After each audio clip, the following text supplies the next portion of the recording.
Good morning. Hello, it's your friend Headrace. Not seen any of you for a little while now.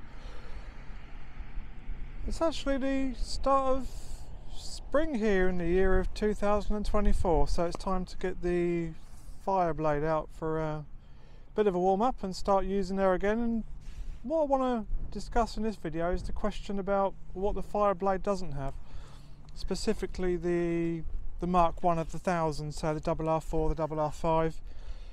The factory code is the SC57, which actually is the same code for the 2006-2007 ones.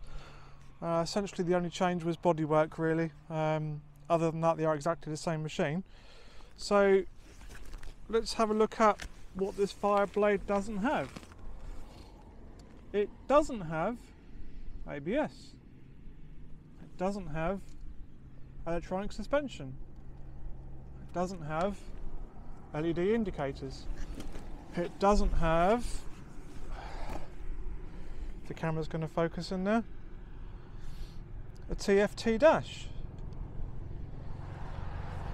It doesn't have 18,000 different riding modes. It doesn't have a cable clutch.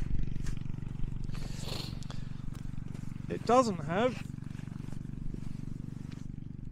let's bring you up a little bit, there we go, there's the engine. It doesn't have over 200 brake horsepower.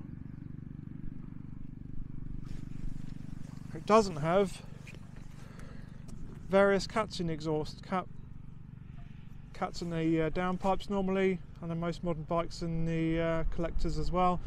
A lot of modern bikes have got 4 or 5 cats in them. This has got 0. Yes, that is because of the arrow system, so slight question mark on that one, because the standard bike does have a cat which normally lives just around about under there, behind the rear pegs normally. It also doesn't have a ridiculously small riding position. And it's only going to be a short video, this one, everyone, but I think all those things this bike doesn't have completes the package. That's what makes it such a fantastic road bike in a way. You get on it, put the key in it, turn it, hit the button and ride off. After doing your safety checks and everything, of course, like we all do. And I've ridden so many modern bikes of late, and while I think ABS is never going to be a bad thing, I'll agree with that. All the rider modes and various complexities and things you have to set up with electronic suspension and what mode you're in and all this stuff that modern bikes offer you, which is very interesting and very fascinating. I'll give you that, and it is a lot of fun to play with, and of course it's the whole, you know, my bike's got this and my bike's got that. Does it take away anything from the bike? And that's the question I want to ask in this video. And all of these sort of first gen 1000s, I suppose you call them, so this one, the GSXRs, the R1s, obviously the ZX10s as well. So the sort of very early 1000cc ones, you know, sort of 2004, 2005 onwards, they don't have any of the things that the modern bikes have got. And is that a good thing? Is that a bad thing? Let me know your thoughts in the comments. And it's not going to be a hugely long video, this one. I just thought I'd pop out and make sure everything still works. And as you can see, just a couple of little changes on this bike over the winter. Very, very minimal changes now. All I've done really is put a silver bolt kit, or the factory bolt kit, back in.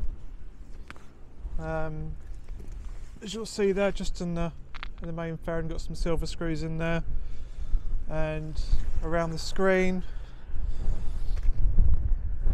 on the bodywork there. Oh, very, very windy today, guys, probably didn't hear that. And that is pretty much everything I want to do to it now. I'm just going to leave it like this. It is pretty much as I want it now. Got the rear pegs back on it, got the hugger back on it, and I think it's borderline pretty much where I want to keep it now. So there you go, nice short video guys. Just drop your comments down below and see what you think about my questions about does the things this bike doesn't have complete it. Good to speak to you again everyone, and speak to you soon.